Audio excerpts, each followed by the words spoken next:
kumusta po kayo guys? Okay, so Virgo, maraming salamat po sa walang sawang pagsubaybay sa ating mga reading. Ayan, so Virgo, sa mga nagtatanong kung paano po magpa-private reading, ay iiwan ko na lang po yung link sa atin pong description box below. So ayan guys, remind ko lang kayo no, na maganda pa rin na alam nyo ang inyong Sun, Moon, Rising, and Venus sign para sa iba nyo pang guidance. Okay, so Virgo, Sun, Moon, Rising, and Venus sign, tignan natin kung ano ba ang inyong weekly gabay. Wow, victory! Oh my God. Basahin natin guys. Wise choices that bring public recognition and success. Promotion, award, or scholarship. Wow. Pwedeng magkakaroon guys ng promotion. Pwedeng magkakaroon ng big event or pwedeng mananalo ka sa isang raffle. Iba sa inyo guys, pwedeng this week makukuha mo yung success, no? Mararamdaman mo na unti-unti na gumaganda yung daloy ng pera. Okay? So, Virgo, hayan, no? Okay? Nakikita mo ba yung tagumpay mo dito? And sa pinapakita sa akin dito, guys, ayan, yung bottom of the deck mo, guys, is Empress. Si Empress, guys, is abundance, no? Kumbaga, blessing, magiging maganda yung daloy ng pera. So, I think ngayong week na to, guys, eto yung araw mo. Okay? Kumbaga, maipapanalo mo lahat ng mga laban mo, magkakaroon ng promotion, pwedeng bonus, pwedeng may tulong na paparating. Kung saan mo man to guys makukuha, no? Good news na nakikita ko na maaaring paparating sa inyo ngayong week na to. Okay, so tingnan natin. Meron po tayong the star, diba? Nakakatuwa guys. So, have faith. The future is bright. Dream come true, positive changes that bring an end to challenging times. The light at the end of tunnel. So, kung mapapansin mo, Virgo, parang ang dami mong pinagdadaanan, nag-overthink ka, nahihirapan ka na sa mga nangyayari, hindi mo alam kung paano mo malalampasan yung problema mo.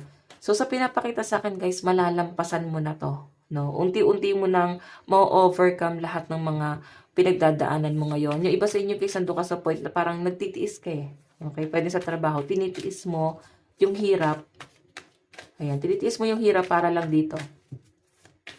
Tignan natin guys, meron po tayong, ayan, o diba? Nakakatuwa guys, puro good news. Ace of Wands, an amazing opportunity, be bold, courageous, and optimistic. Now is the time to take action. Do what you're passionate about. Diba? Huwag ka na to guys magpatumpik-tumpik pa. Kung ano yung ipo-pursue mo ngayong week na to, i-pursue mo na yan guys. Go for it. And sa nakikita ko, maaaring magkakaroon ng success, no? Victory sa kung ano man, guys, yung gusto mong makuha. Okay. Ayan. So, titignan pa natin, guys. Okay. Ano po itong victory ni Virgo? Siguro, guys, magiging maganda rin yung daloy ng pera mo ngayong week na to. Kahit saang aspeto, guys, magiging maayos. May nakikita akong travel sa inyo guys, or pwedeng visa na maaprubahan, or pwedeng may inaantay kang email, maaaring paparating na yan guys ngayong week na to. So, tignan natin, ano po itong victory, spirit guide. Ano po itong victory? Meron po tayong, oh my God, the world. Diba? Travel, moving forward. So, iba sa inyo Virgo, ngayong week na to, may biyahe ka. Or pwedeng tuloy na yung biyahe mo, wala nang delay. Tuloy na to guys. Meron po tayong 6 of Wands. Diba? Ang daming nakasupport sa inyo guys. Ang daming natutuwa sa inyo guys. So iba sa inyo guys, siguro may concert ka. May sanalilihan ka bang concert? Or may sanalihan ka bang competition?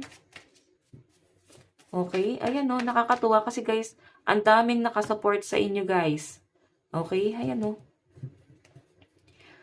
Tignan mo na lang guys, ang daming matutuwa sa inyo guys. Kung ikaw ay may biyahe, maraming sasalubong sa inyo. Pwedeng ikaw ay famous. Pwedeng pagkakaguluhan ka. Siguro sikat ka, vlogger. Or pwedeng makakita ka ng vlogger ngayong week na to, no? Pero malinaw kasi guys sa energy mo na maaaring may makaka-recognize sa inyo guys. So parang bang pagkakaguluhan ka ngayong week na to guys. Okay? Titignan natin. Ano tong the star? Ano po itong star?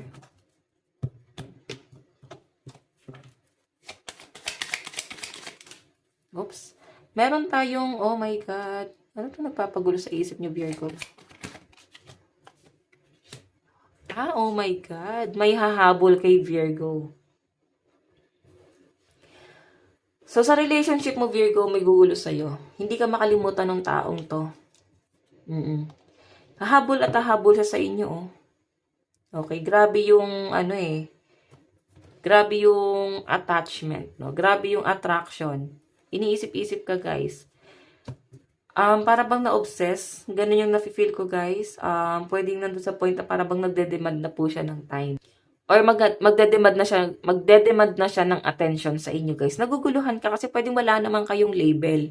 Hindi mo alam kung paano siya harapin, no? Nandun ka sa point na parang natatakot ka sa obsession nitong taong to, guys, or sa paghahabol niya, sa pangungulit niya, guys. Gusto mo na lang, guys, iwasan yung taong yan. Okay? Kasi mas nasanay ka siguro ng nag-iisa. Okay? Mas masaya ka, mas nakakapag-explore ka, mas na-enjoy mo.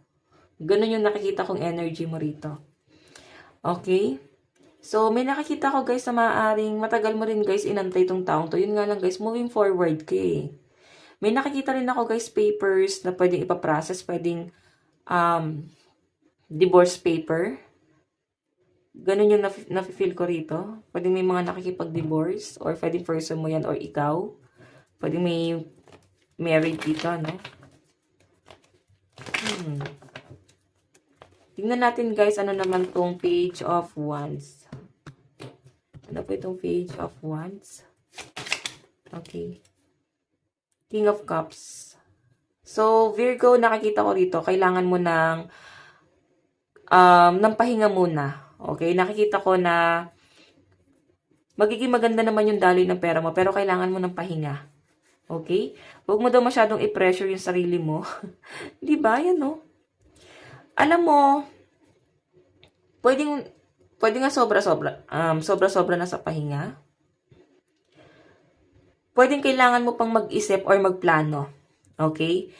Yung iba sa inyo, guys, pwedeng may opportunity na paparating. Napakagandang opportunity na to, guys. Sayang kung hindi mo to, guys, igagrab. Yun nga lang, guys, yung iba sa inyo, pinag-iisipan mo pa.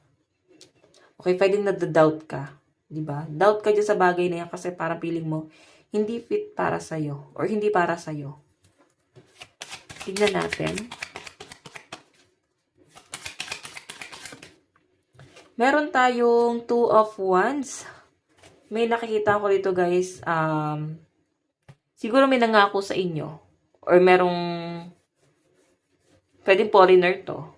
Okay? Kasi nga, parang foreigner eh. Travel yung nakikita ko sa inyo, Virgo. Siguro yung person mo, nasa malayo siya, at yung opportunity na to, guys, ay pinangako niya sa inyo na kukunin ka niya. Or pwede naman, guys, na kung hindi man foreigner to, pwedeng Pinoy. Okay, pinangako niya na kukunin ka niya. Lalo na kung nasa abroad siya, no? Pipetitioning ka niya. Yun nga lang, guys, naiinip ka. O kaya naman, Virgo, pwedeng may lalakarin ka. Okay, yun nga lang, pwedeng nafe-feel mo na para bang tinatamad sa inyo yung person mo. Okay, kung may lakad ka siguro, ayaw kanyang payagan. Diba? Masyado kanyang kinokontrol. Pero natitempt ka. Oh, sorry guys, nagagalaw ko. Natitempt ka. Pwedeng bibigyan kanya, guys, ng kondisyon na parang, sige, ituloy mo, i-pursue mo, Virgo. Okay, i-pursue mo yung bagay na yan. Pero magkakaroon ng ending. Diba? Kung mahal ka ng taong to, guys, hindi niya masyadong kukontrolin yung mga desisyon mo sa buhay. Ikaw kasi nakakita ko gusto mong, kumawala. Pwedeng matagal kang nag-antay sa kanya. Ano yung plano niya para sa relationship nyo? Nakikita ko sa'yo. Yun nga lang, guys, maaaring hindi mo nakukuha yon. Hindi nangyayari. Okay? Naiinip ka na sa pag-aantay mo dito, guys. So, natitempt ka, pwede nga ituloy mo to, guys, eh. Yun nga lang, guys, dapat alam mo yung consequences. Kung saan napatungo yung relationship nyo. Okay, tignan natin ang inyong advice. Meron po tayong hesitation. Magdadalawang isip ka, guys. Ngayong week na to, malaking decision to para sa inyo. Wait nga, hindi natin makuha. Ayun, magda-doubt ka sa mga decision mo sa buhay ngayong week na to. Tingnan natin ang inyong advice. Meron po tayong attend to the details.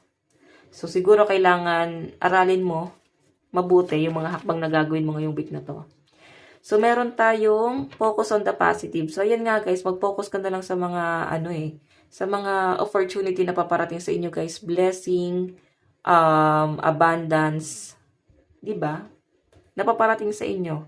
Pero pagdating talaga sa relationship mo, medyo yan guys.